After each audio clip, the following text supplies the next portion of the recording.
Welcome to the channel. So I'm currently in the middle of putting Dana 60 1-ton axles under the Jeep. These are the 8-lug, just like the Duramax. So I went and got a new set of wheels, just got them unboxed. Alright, so here is the new wheels. They are the Pro Comp 252 series.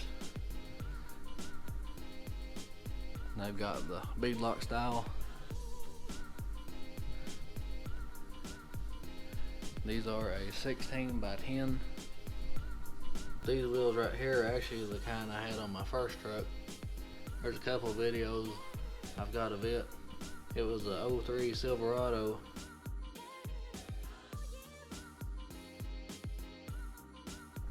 Also got 2 more Boggers. Just got them in. So the Jeep will have 4 Boggers all the way around.